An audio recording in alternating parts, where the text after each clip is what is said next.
It is Monday, March 6th, and we welcome back in studio. The Mayor, Andy Summerville, joins me. How are you? How have you been in the last month? Wonderful. How have you been? Busy, and it's getting busier this time of year for me when it comes to basketball. So, all right, let's talk about what's going on. First of all, I appreciate your time as always, but a couple of different things that we want to catch up on here. First of all, one of the things that we wanted to follow up from last month's visit was on the Rec Mill Board meeting and where we kind of stand in that regard. So let's kind of start there, because I know that was something that you brought up when we had our conversation last month. Yeah, absolutely.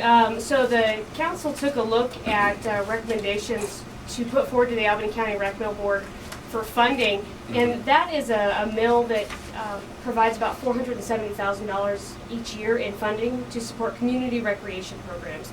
So the council went ahead and made some recommendations for those, and they support a lot of our sports programs around the city. So we were really excited about the applicants and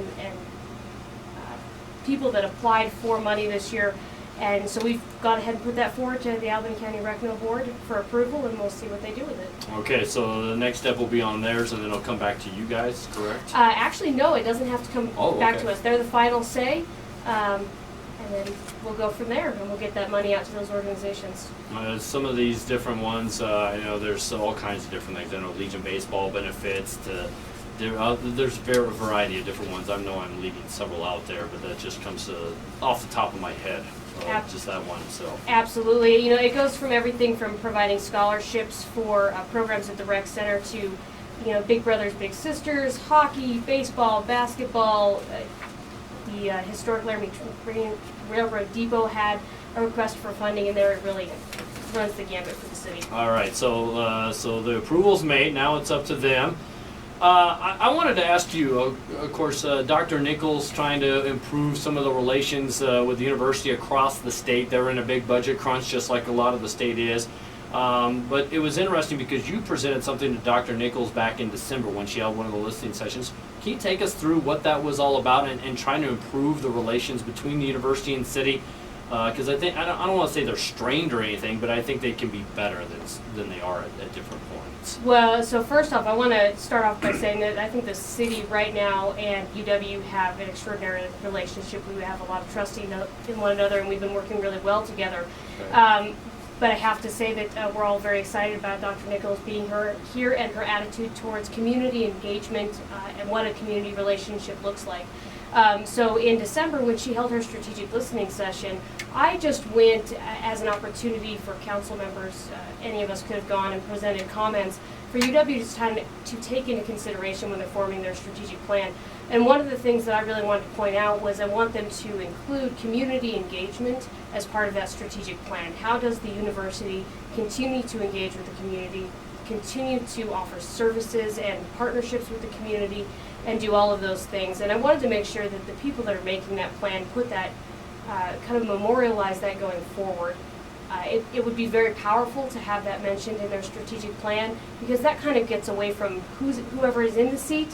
Instead of personal relationships that make that thing work, really it becomes part of their institutional mission, and we can cement that with the city too. So. All right, so just to kind of add to the good relations we already have, just as kind of cementing it further in the future, because there really has to be a lot of cooperation between the two partnerships. Absolutely, and it was an opportunity also to bring some specific points to light about things that the citizens are concerned about, what the city council hears about. Of course, we all know about parking, things along those lines around the university, but really bringing that forward so that they consider that. Speaking of that parking dynamic, what do you guys hear at city council meetings because there have been certain areas around the university and around campus that have gone to having to have city permits, things like that. What has the dialogue been between the university and the city, and between the city and its citizens so far? Well, with the city and the citizens, I think the city's taken numerous steps in the last 10 or 15 years, way before my time, to try to address some of those concerns with permit parking around the university, trying to give people a little bit better access to their homes. But we have started to hear citizens that want to have more access to that public, what they perceive as, or what should be public parking on the streets.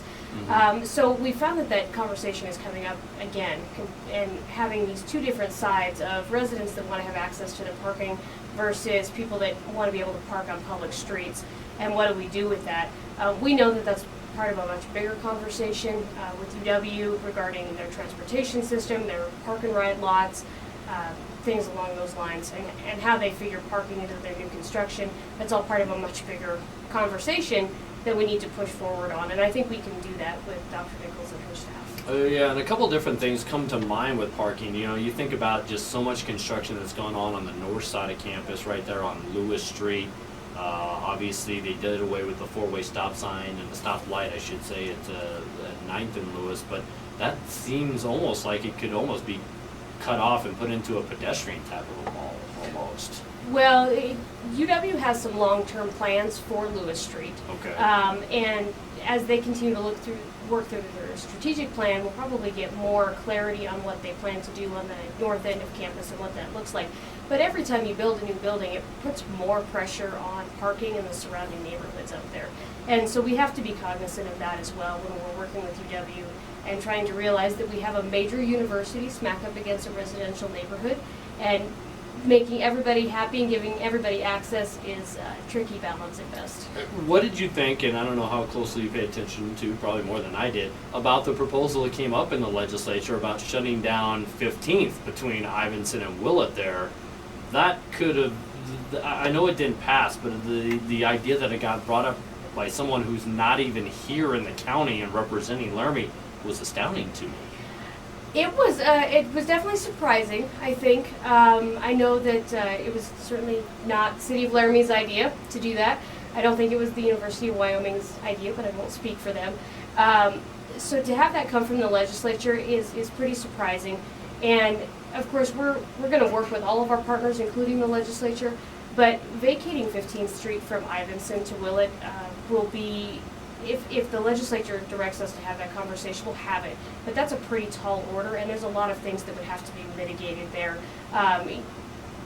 From convenience for people not having any other way to get north or south between 9th and 22nd, to how do I get the fire trucks into the university if something catches fire, if 15th is shut down right there, and what that looks like. So I think that, I know that it made it into the final budget bill that went to the governor, and I don't know what the disposition is of that direction yet or not.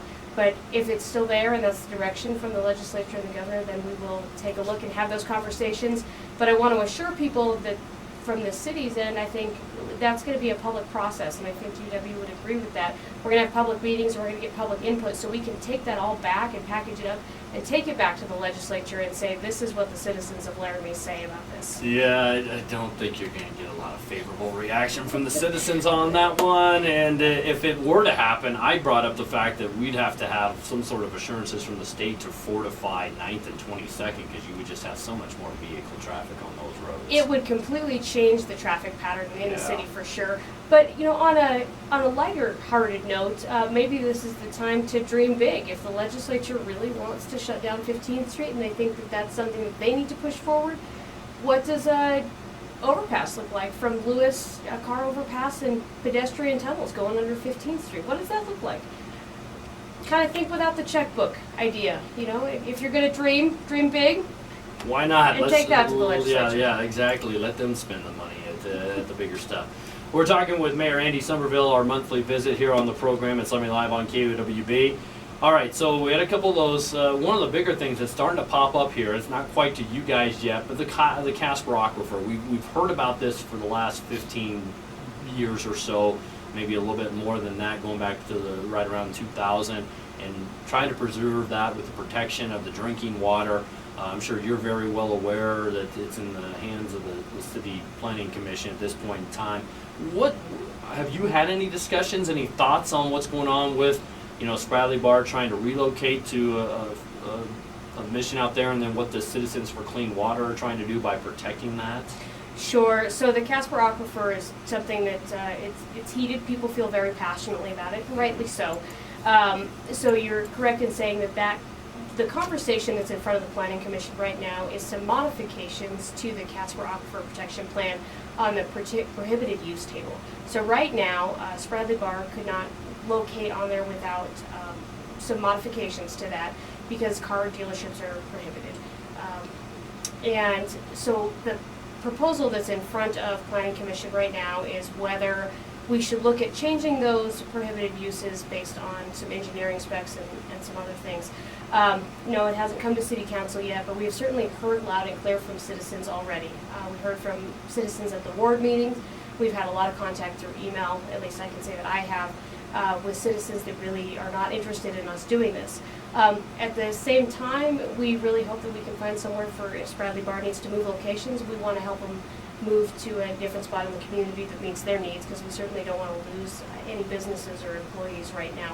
It's a difficult situation, but I think that people feel very strongly about the Casper Aquifer. It does provide our drinking water. On an average year, about 50% of our drinking water. On a year when the river runs low, it can provide up to 80% of the city of Laramie's drinking water. So keeping it clean and protecting it is, of course, of the utmost importance. And so we'll see how that progresses forward. Obviously, I know that there was the Environmental Planning Advisory Committee. They kind of recommended against it, and that plus some of the petition stuff that the citizens did. That's now again in the hands of the City Planning Commission, and they meet coming up later this month, actually in about 3 weeks from now, and then you guys will probably face that, I'm assuming, in the one of the April meetings coming up. That sounds right. I do believe council intends to have a work session before we actually bring forth any decision making on that. We'll have a work session and talk about that, because we need to talk about this specific topic, but we're also to that point where we have enough, or we're getting enough scientific data, and it's been long enough. We need to start talking probably about a Casper Aquifer Protection Plan update, to just update the entire plan, make sure that everything is in line with the new data that we have. Absolutely. A couple other things. I had a couple of inquiries here, and this does deal with the whole business relocation things. That we've had several that have closed down, and people are wondering what the city council is doing, because I know it's not just on you. Obviously, the Business Alliance and Laramie Main Street, and so many different people go into this, but what the city's doing right now, maybe from a council perspective, of trying to attract some new businesses into the community, especially with such prominent ones in certain places on some of your main thoroughfares shutting down here recently. Well, I think if you look at the ones that we've had closed on 3rd Street, I think the citizens, that might be where those concerns are coming from, and rightfully so. The city works really closely with Laramie Chamber of Business Alliance, and in fact, they are the economic development arm of the city, and I know that that group has been working especially hard on going out and recruiting businesses. The city's part is really more making sure we have good infrastructure, good water lines, good sewer lines, good roads, sidewalks, all that stuff to recruit those businesses. That's an expensive proposition for sure, but that's really where our role comes in, and then we continue to support any Wyoming Business Council applications that come forward, like we did with Brad Agritech and Tungsten. We know that we have got some vacant buildings laying around, and we're going to work with everybody possible to make sure those get filled and we get some new businesses. We love new businesses in Laramie. But I don't want the citizens to think that that Laramie's going downhill per se by any way means in that regard. We've had a couple of businesses join Laramie in the last few years that have added almost 450 jobs to our community. They're not on the 3rd Street location. A lot of them are out in West Laramie, but we have had some really good steps forward. Well, and to back that up, unemployment in this county is actually one of the lowest in the state, which we can be proud of. I mean, there's been other parts that have been hit worse than we have with the economic downturn. Absolutely. Obviously, I know we're starting that budget cycle, so you want to hear from the citizens regarding that. What are the next steps? What are some of the big things that are coming up here for the legislature this month? Well, after the legislature has kind of finished everything up, and we see the final budget bill signed by the governor. We don't expect any further cuts to the city of Laramie's funding for this 2018 year. So as we're looking at fiscal 2018, which starts July 1 of 2017, it's very confusing for people. But what we have to do with that budget is make sure that, again, we're balancing the money that we have with the services we can provide. So we're not expecting any major cuts to that. So hopefully we won't lose any services, but we're certainly not in a position to put anything back or gain any services back that we had cut. So we do really need to hear from citizens on what's important to them, whether it be they think the city should be putting more money into Parks and Rec, or they think that we should be putting more money into streets or street maintenance or something along those lines. Snow removal. Removal. That was a big one Yep. last month. Yep, in June it'll probably be mosquitoes, or maybe not till August. Whatever that is, we really want to start to hear from them so we can make appropriate recommendations and adjustments on that budget. All right, so that really starting to get cranked up with that, and as you told me last time, you basically want to have that done by about the middle of May. Right, that's correct. So we'll get that adopted by the first week of June. So Okay. we'll be all wrapped up with the discussions mid to late May.